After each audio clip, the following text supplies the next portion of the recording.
is the truth about the madness of King George III? What condition caused his suffering?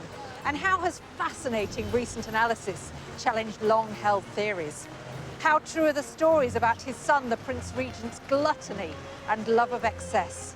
And how did this era provide inspiration for the first political cartoonists? George III was somebody who took being a king very, very seriously. I mean, he tried to be a good king in spite of all his faults. He lost America. He had a very dysfunctional family. In the end of the day, he comes across as a bit dull, but otherwise a solid monarch. If we know any one fact about George III, it's the fact that he was the Mad King. Eventually, he was completely consumed by this sort of strange form of madness that was in his blood. It was at that point that Prince Regent started eyeing up the throne for himself. For most people that knew George IV, they disliked him. He was described as a cowardly, contemptuous dog by one of his aides. He was not a nice person. George IV was a pleasure-loving, lascivious, hard-drinking, hard-gambling, venal, vindictive, nasty, small-minded ruler. The worst monarch this country has ever had. In this episode, we examine the decline and madness of King George III, the cartoons that scandalised the monarchy, as well as the gargantuan appetites and lifestyle of his son, the new George IV. I'm Tracy Borman, and I'm here to try and find the answers to these and many more fascinating questions as we tell the remarkable story of the private lives of King George III and the Prince Regent.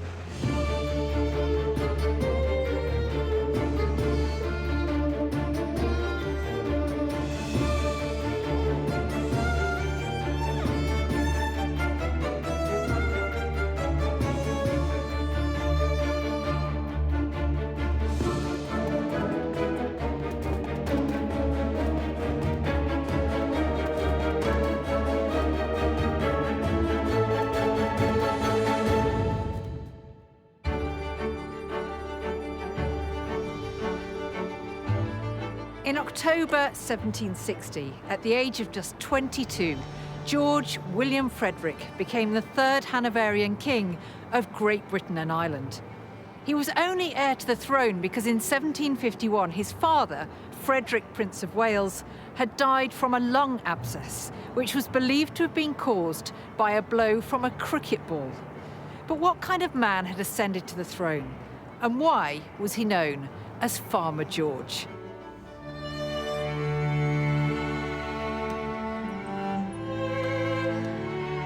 George III came from a line of German kings. You know, he is the first of the Hanoverians who tries to project the fact that he is English, he is British. He's a 22-year-old, and he says to the country, I am British. I was born in this country, not in Germany. He wanted to be regarded as totally British.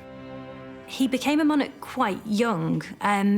He was quiet. He wasn't as intellectual as some of his predecessors, but he wasn't as abysmal as others of his predecessors as well. He was kind of average in intelligence. George lived like a country squire. He was interested in agricultural matters. He was interested in frugality, in penny pinching. He was interested in his little scientific projects. He was not interested in fashionable society. He was not interested in making a splash. He wanted a very simple and very plain existence.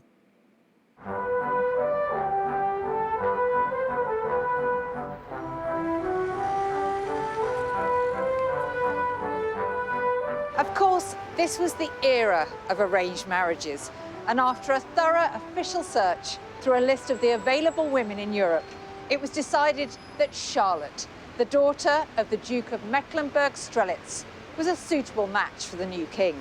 And it took place behind those windows in the Chapel Royal at St James's Palace. Amazing as it now sounds, George had never met his future wife before the day of the wedding. You'd think that unpromising start might have made a successful union unlikely, but this was to be a very happy marriage that lasted for 57 years and produced 16 children. At a time when it was almost expected that a king should keep mistresses, George never did. lots and lots of women from around Europe had been assessed. Many had been found to be inappropriate. And finally, they fixed on this Princess Charlotte.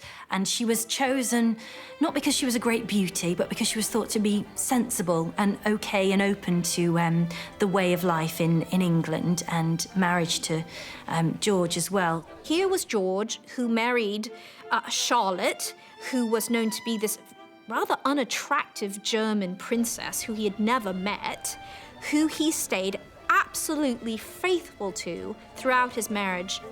George was very different to many of the monarchs who came before and afterwards, in that he really was devoted to his queen, whom he didn't know that well. It was still a formal marriage, but the letters between them, particularly when he became insane later in life, they're extraordinarily tender. These two had a very special bond, and he was faithful to her. For the period and the several hundred years beforehand, that makes George almost unique.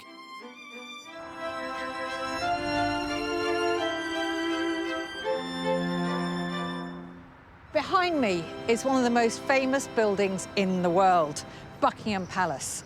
But it certainly wasn't that when King George purchased it as plain old Buckingham House in 1761.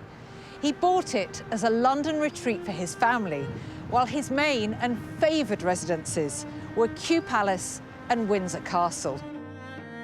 In 1761, George III buys this house, Buckingham House. It's quite close to St James's Palace. It's intended to be a kind of family home, but to be honest, it was a pretty ramshackle place. It was a kind of a hunting lodge, and it's nothing like the building that you see today. So there was no grand facade. It's really a kind of a retreat almost, but right next to the palace. He was a man of simple, modest tastes. He was Farmer George. He didn't really want to spend that much longer in London than he had to, so he tended to, appear in St James's Palace, but then he would retreat to Kew or to Windsor as quickly as possible. The urbane life wasn't for him. George got the nickname Farmer George because he wasn't really interested or suited to the politics and high international diplomacy. What he really loved was plants and flowers and farming. The time he spent at Kew and at Windsor in his garden were the happiest times in his life.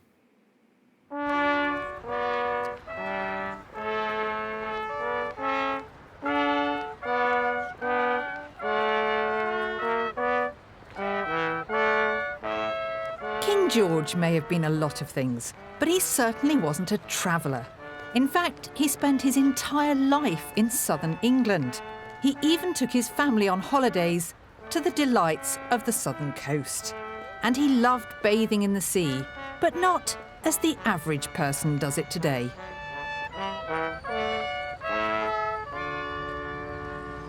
One of the king's favourite holiday resorts was Weymouth in Dorset, which has a famous beach. And where there's a beach, there's water in which to swim, which was exactly what the king did.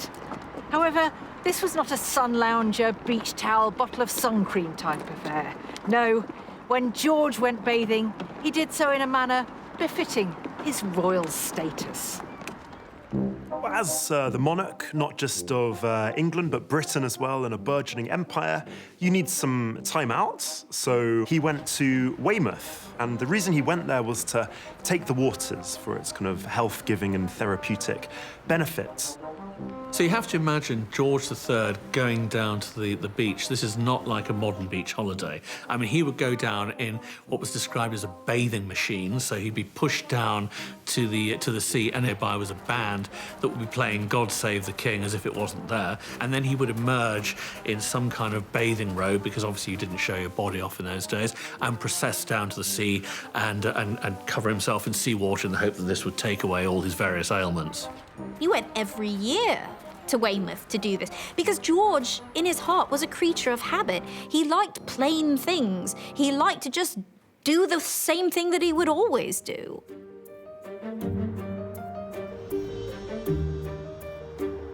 George III's passion for bathing and medicine wasn't his only intellectual interest. Here at the Science Museum in London, they have some unique artefacts from the King's life, and I've been given special permission to take a look with one of the curators, Jane Desborough. That's incredible.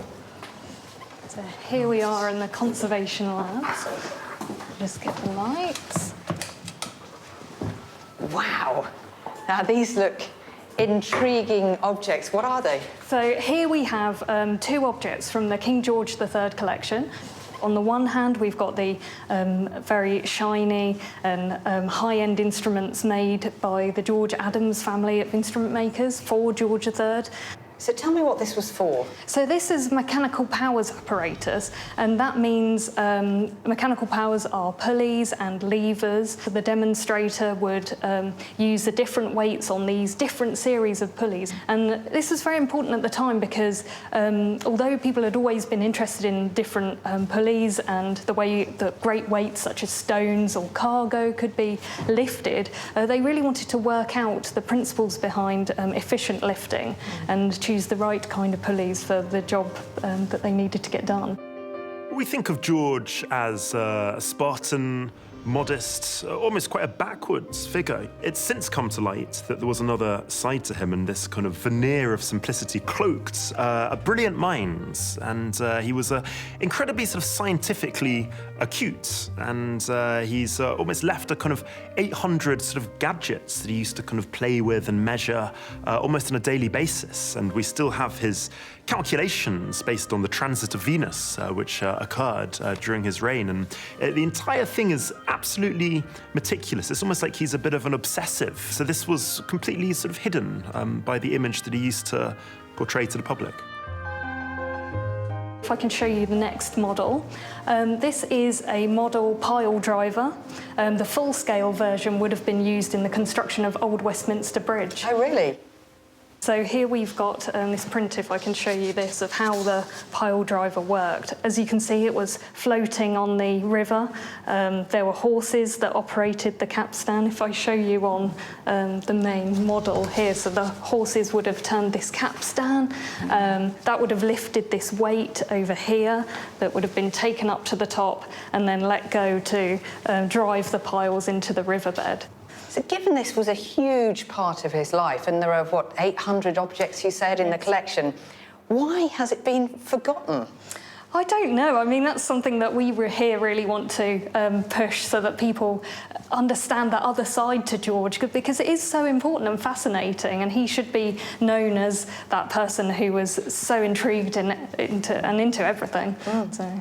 It's been a total revelation for me. It's really changed my opinion of George, so I'm very grateful to you for showing me them. Thank you. Yeah, it's wonderful to show you them. George was a much more complex man than he's often given credit for being. He was fascinated with the arts. He was the patron of the Royal Academy. He had a massive collection of books, which later became the essence of the British Library. He was a man who was fascinated with intellectual pursuits and engaged in them. And he was what we would think of as an enlightened monarch, a man of his time.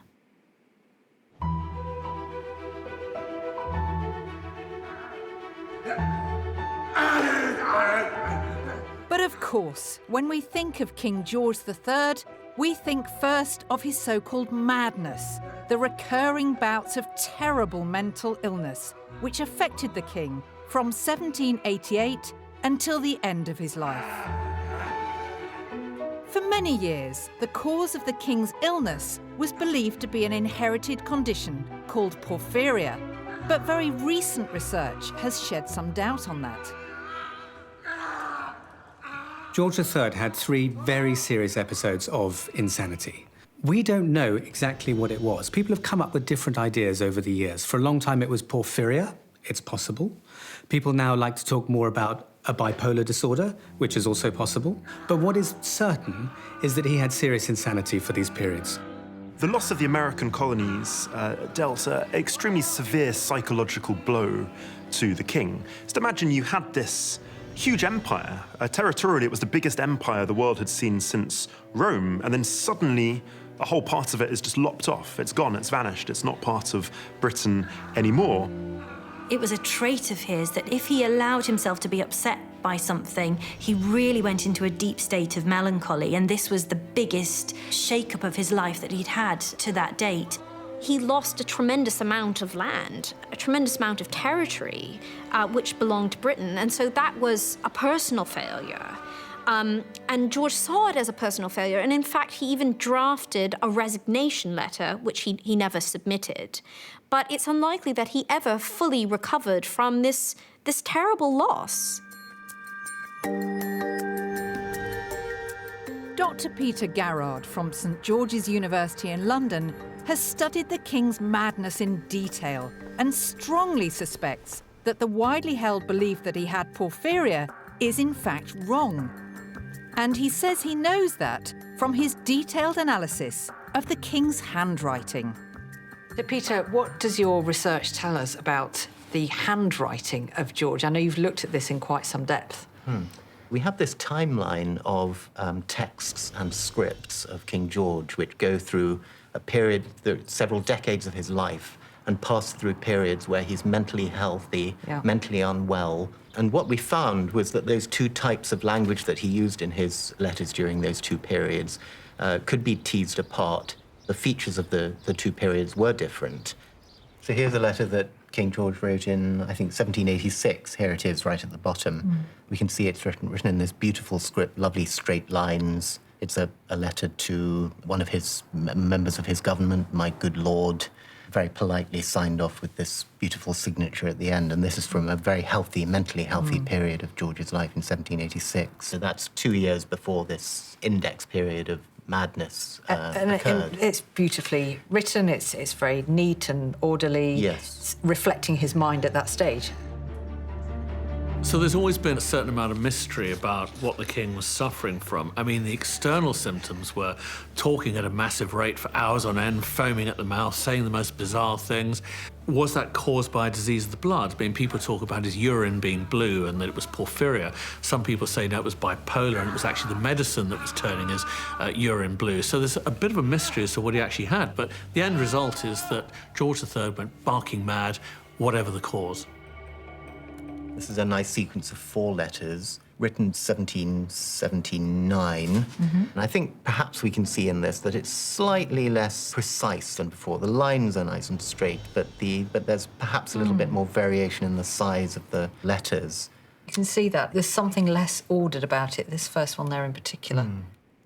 And then when we look at this one down here, dated 1805, that is quite different, isn't it? Yes, well, this is probably one of the last letters that King George wrote in his own hand.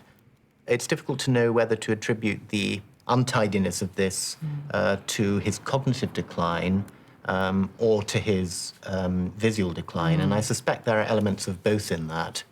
It's absolutely fascinating, though, isn't it, to see this written record of George's health in this way.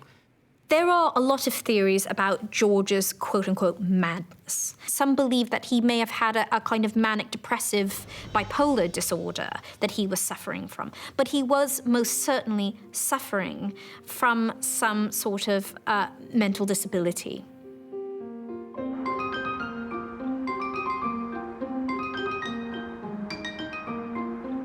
The House of Hanover was probably one of the most dysfunctional royal dynasties in British history. To put it mildly, many of them never got on. And King George III and his son, also named George, carried on that family tradition.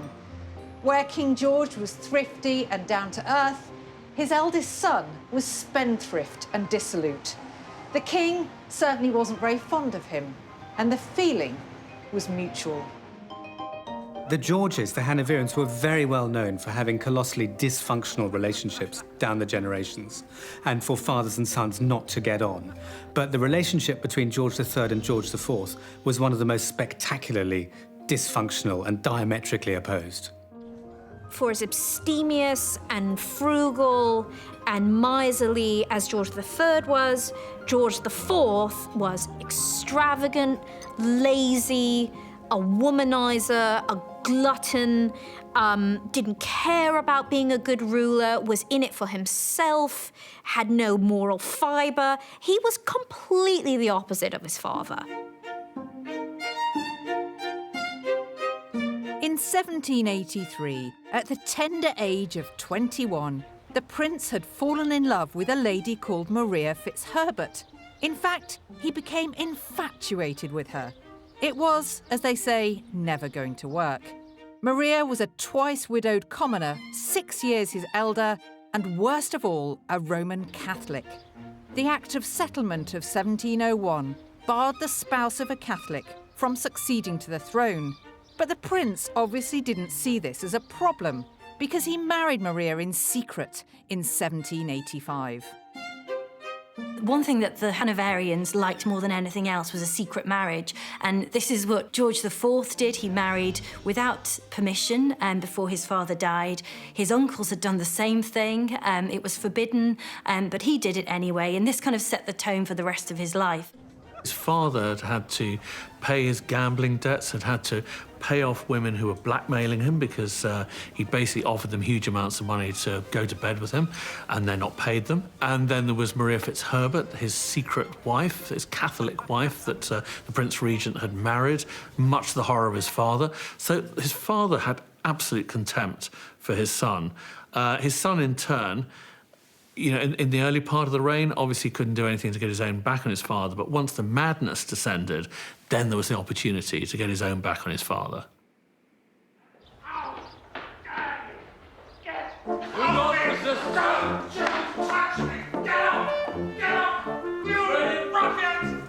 So, with an apparently mad king on the throne and his extravagant son waiting in the wings, the monarchy became a ripe target for a new style of criticism, the political cartoon. These included James Gilray and the man described as the modern Hogarth, George Cruikshank. They portrayed George as fat, lazy, and an Olympic-sized lover of the good life. Martin Rowson has been a cartoonist for the Guardian newspaper for over 20 years and is a great admirer of Gilray. So, Martin, you've got quite a wonderful collection of cartoons here. Can you talk me through some of them? Yeah, well, I've got this pile of Gilrays about George III and the Prince Regent. And, I mean, this is a good one to start off with because it shows quite how far they were prepared to push things. So it's a pastiche of Fuseli's oil painting of the three witches from Macbeth, but it's dealing with an extremely sensitive topic, which is the madness of King George. And there he is as the moon. He's been eclipsed. So he's in darkness because he's gone mad. You can just see this sort of half moon of the Queen. Will she be taking over the regency? And here is Pitt the Younger and other members of the government, like that little chancellor, sort of pondering over the eclipse of the madness of the king. But that was small beer compared to how far Gilray and his contemporaries were prepared to go. I mean, they were prepared to do really, really close to the wire stuff. So here is the Prince Regent, the Prince of Wales, as a goat with his mistress, Lady Jersey, the mountains of Wales, and various figures dancing around the place. It's quite shocking, isn't it? It's closer to the bone than we would ever dare go with our royals. It's about as close to the bone as you can get, because this one, for example, you have the reigning monarch, George III, who is being told about the assassination of the King of Sweden by Pitt the Younger, and he is sitting at stool. He is, he's on his clothes. And there's no particularly good reason why he should be depicted in this way, except, of course, it's funny. It's a gag, it's a joke. The type of satire that Gilray engaged in would have been regarded by us today as incredibly vicious. He mocked George III's frugality. You know, he had him eating off threadbare tables. He mocked the fact that George III wasn't into courtly life and that he was into going and tending his turnips. And he was mocked as Farmer George in his own lifetime. You know, things that particularly went bad about a monarch, but then seemed to be regarded as hilarious. There's this wonderful couple of companion pieces by Gilray, produced in 1792, and it's comparing George III with his son. And on the one hand, you have George III, temperance enjoying a frugal meal. And he's so frugal, he's not going to wear out his royal chairs. Here is the triumph of benevolence, which is an empty frame because he's so tight with money. There is the Queen eating raw vegetables, and he's eating an egg off gold cutlery. But it's this idea of frugality and actually meanness. And you compare that with the image of his son, the Prince of Wales, who is this bloated, fat glutton who just crammed full of food, the bones of his breakfast left there looking like the remnants of a cannibal feast. In the background, there's this kind of pyramid of potions which are all there to treat syphilis. He's just a disgusting, dirty, fat, pox-ridden pig. And just to gild the lily, as it were, behind him you can see this over-brimming chamber pot filled with the consequences of eating and drinking too much. Gilray didn't hold his punches. He portrayed him as this kind of gluttonous mountain of flabber that would just kind of eat anything that came anywhere near him. The sort of underlying message was that he was quite a sort of corrupt and decadent king. So it wasn't just about eating; it was about his kind of attitude towards government as well. So for Gilray, George III and his son George IV were sort of brilliant fodder. As long as you cause discord and chaos, you will be restrained, sir. I Put his head. am that Put his king! head. Stop that! With the king's health in decline and the court physicians clearly baffled, the Queen brought in a new doctor to treat the king. His name was Francis Willis. Willis still employed the accepted methods of the time, which included physical restraint and blistering of the skin. And the king wasn't spared.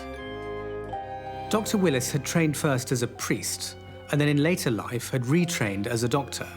And he'd had a huge amount of success treating wealthy and noble people for mental issues, which wasn't a branch of medicine that was particularly focused on at the time. So he was called in when all other avenues failed with George. And his techniques were to calm George down, to take him back to the nursery almost, as it were, and treat him like a child. However, he was not averse to using more traditional methods, so methods of restraint and coercion, which would have been deeply humiliating for the king who didn't have to respond to anybody if he didn't want to. By the year 1810, the king's mental and physical health had broken down to the point where even he accepted he couldn't carry on. And so Parliament, without the king's consent, handed power to the king's son, who became the Prince Regent in 1811. He now had the control and power that he desired and left his mad father to see out his final years locked away and out of the public eye. I've come to Kensington Palace in London to meet Isabella Carassa, who has arranged to show me the waistcoat George III wore during his final days. Okay. Oh, look at that. Yes. That's astonishing. So this is George III's sleeved waistcoat. Wow. We actually think this is from 1820, the year that he passed, and it really shows the condition of his health at that point. And what clues does this give us of George's so-called madness? Well, actually, it gives us a lot of clues. So the first one, the enlarged sleeves. So we have a little panel adding a little bit more to the shoulder. And that would have helped his servants dress him, would have given a little bit more give to the clothes. Because at this point, it's not only he was, as they called, mad, but his hearing, his sight, they were all going. So he was in a very much vulnerable state. He sort of became something of a vegetable. He retreated into himself. He lost touch with reality, and he started babbling for hours on end. On one occasion, he babbled for over 50 hours. Just babble, babble, babble. His hair was grown long, so he looked like a sort of Merlin figure, and he would foam at the mouth. You know, with all the kind of spectacle of monarchy, this is the very last thing that you wanted to happen to a ruler, so he had to be kept away. And what about these stains here? Is that just aging, or what is it? Well, they're definitely food and drink stains. From which point the food had come out, it's not really certain. It could have been just dropping, or it could have been dribble, could possibly have been vomit as well. Yes, it's really hard to tell, but it does show that he was having difficulties eating.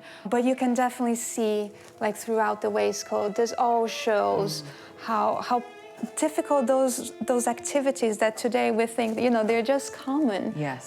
But for him, it was actually something really, really hard to go through. Very difficult. Well, it is just an extraordinarily poignant reminder of George III, not just in his madness, but in his frailty. So thank you for showing me. Oh, it's my pleasure.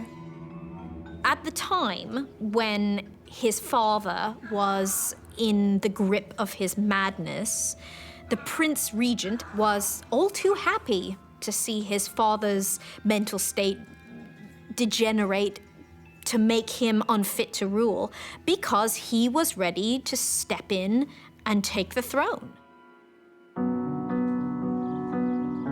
King George III finally died on January the 29th, 1820, and the Prince Regent succeeded to the throne as George IV. By the time of his accession on the 19th of July that year, the king was not particularly liked by the public. He was obese, lazy, and quite possibly addicted to the opium-based drug laudanum. However, it wasn't all bad for George IV. He had a particular interest in architecture, and with the help of the architect John Nash, began a substantial building programme, shaping London and the royal residences the way he wanted them. In 1825, George instructed Nash to begin a remodelling of Buckingham House, modifications that would turn it into the Buckingham Palace we know today.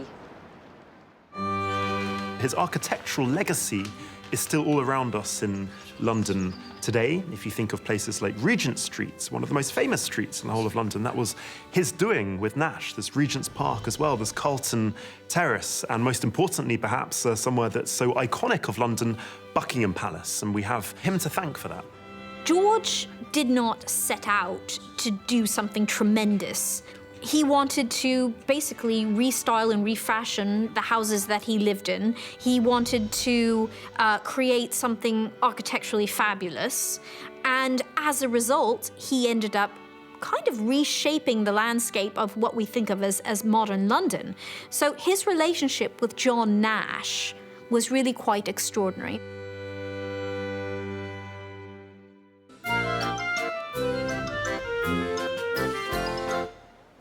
Another fruit of his partnership with John Nash was the transformation of the Marine Pavilion into this spectacular Royal Pavilion. And what did George do with this incredible building?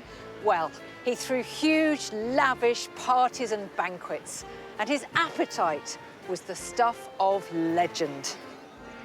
If you didn't know anything about George IV and you went to Brighton Pavilion, you would realise that something very different is going on here. It's a really gaudy, extravagant demonstration, I suppose, of George IV's personality. The Prince Regent thought he had absolutely impeccable taste. He thought he was a connoisseur of the arts. And then he built Brighton Pavilion. There it was, you know, these domes, these ornate domes, the chinoiserie, the kind of Indian motifs. I mean, it was the height of vulgarity. This is a place where lavish parties were had and gambling would happen, sometimes all through the night. And it was just a kind of scene of complete dissolution and total debauchery, and just full of society's rich, dissolute reprobates. One, having you all here in my home, and I'm sure that I'm going to have you all a little bit later. George IV's love of parties and banquets didn't go unnoticed, and his gargantuan appetite was legendary. Ivan Day is a food historian who has agreed to show me just how much the Prince Regent ate at one infamous meal, at breakfast. We know this because it was recorded by none other than the Duke of Wellington. It seems that for all he'd seen and done, the Iron Duke still thought the king's gargantuan meals were worth noting down. Rather than preparing one of his big set-piece grand dinners, I thought the best way to illustrate to you the scale of his eating habits that we'd just have a George IV breakfast. So just before he died, about 2 months, he was served a breakfast where this was the main dish. Wow. That is magnificent. Pies were treated at the table in a very, very different way to how they're eaten now. So, for instance, what they did was they would actually cut the lid off. This is called bordering the pie. Once that's bordered, with a bit of luck, I've got to tease it open like that. Oh, look at that. It's coming out beautifully. And I've somehow or other going to put it over there, out of the way. Wow, that is a lot of meat in that pie. But we're told in the recipe that we actually have to put a garniture of egg yolk. This is a very substantial breakfast, isn't it? Eggs, bacon. It's sort of a deconstructed Great British fry-up in a pie, isn't it? George IV was a professional glutton. He ate for England. The man had a gargantuan, insatiable appetite, and some of the banquets that he had at the Royal Pavilion in Brighton were mesmerising. He used to actually import celebrity chefs from all over Europe, like Antoine Carême, to cook these enormous jellies that were shaped like Egyptian temples and pyramids, and he would guzzle them, and there would be like so many different types of food, and it would all be laid out in front of him, and he would just pour the whole thing down his gullet. It was quite a disgusting spectacle. He became absolutely immense in his later years. The Duke tells us that he had 2 pigeons on his plate and 2 beefsteaks. And this was a typical breakfast, or was he going to town on this occasion? Well, in his position, it was a typical breakfast. I just find it extraordinary that all this is breakfast. OK, so you can imagine George here salivating, ready for the pièce de résistance. I mean, there are no horns on that pie, but this is the other side of Desperate Dan, isn't it, really? That is huge, isn't it? And he ate 2 of those. 2 pigeons. That's just a gargantuan quantity of meat for any time of the day, but breakfast?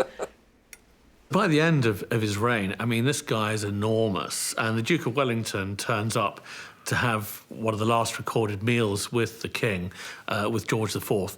And in front of the king is this humongous pie with beefsteaks, with pigeons in it. Next to it's a bottle of Moselle, champagne, brandy, port. The Duke of Wellington thinks, well, who else is coming to breakfast? But it's just George. And he basically demolishes this whole item all on his own into his big fat tummy.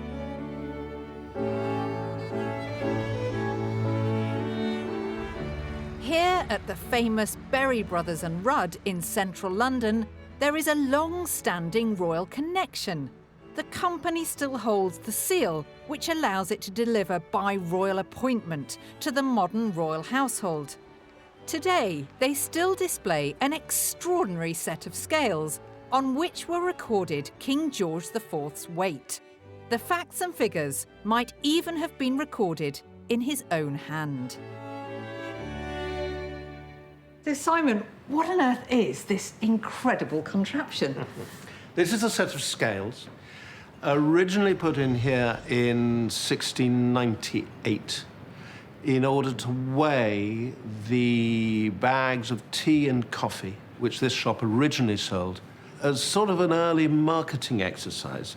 One of my ancestors decided to put a seat on it and begin to weigh customers. So why don't we get you to sit down and... Goodness, the moment of truth. Be careful. Here we go. Here we go. OK, so far so good. OK. So I'm sitting where the Georgian customers would have sat 300 years ago. Yes, you are, on the very same seat. So, of course, the most famous customer was the Prince Regent. Yes, he was a very famous customer here, and we have pretty strong evidence that he was weighed here. He was very sensitive about his weight. And, of course, it was lampooned in all the cartoons of the day as well. Of course. So he would have been very sensitive about this. So it would make sense, if he was being weighed here, to be as secretive as he possibly could. George IV used to go in there before and after he'd had lunch. He would be weighed and his weight would be recorded in a ledger book. But he also to gauge the impact of his lunch and of his dinner, and he ate for England. So there was quite a profound difference in these instances. And to this day, you can go in and see those weights recorded in this ledger book.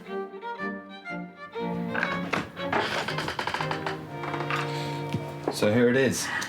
This is the famous ledger. I can't wait to see. So, these are the 2 pages that are considered to be the weights of the Prince Regent. And what gives you the clue that they are his? Well, there are 2 main points. One is that it's in a completely different hand from the rest of the book, which is strange. The other point, which sounds odd, is that there isn't a name attached to it. All the other entries are cited to someone. And could you tell me what this says about the Prince Regent, these different measurements? Was he in good shape? He certainly wasn't in good shape. We can see that he was fluctuating around about 16 or 17 stone. So he wasn't a tall man either, was he? So that's quite a weight. And can you just tell me about some of the comments in the margin here? Well, often we're saying what he was wearing, not the detail of the fashion, but shoes, boots, and so on. Because that has a bearing then on... It has a bearing of the weight, and that might be a little bit of vanity coming through. If you're a little bit over the scales, you want to be assuring people that you've got a heavy pair of boots on. What's also important, and we know his health wasn't great at the time, is that we mentioned gout quite a few times. Shoes, gout, after gout. We know he wasn't well, and that could have been a reference to his size, but also why he was that size. That's another fairly convincing piece of evidence, isn't it, that this actually is the Prince Regent's record? I think that's probably pretty true, yeah. Towards the end of his life, George was in terrible physical condition. A bloated 20 stone, plagued by dropsy and gout, and, just like his father, almost blinded by cataracts. He clung on doggedly until the 26th of June, 1830, when, now bedridden, he suddenly exclaimed, "Good God, what is this? This is death," and took his last breath. He was 67 years old, and he went to his grave unmourned and unloved by his people. Right at the end of his life, I mean, George couldn't have cut a more dreadful figure. I mean, he is bloated in his abdomen, his chest. The accounts say that his face was emaciated, and he's bleeding, and he's unable to control his bowel movements. It's a pretty ignominious and, frankly, unmourned end. I don't think anyone then or now misses George IV, but he has indelibly marked the country and a number of cities with his architectural and artistic visions. I think you really have to take your hat off to George, because this is not a minor achievement.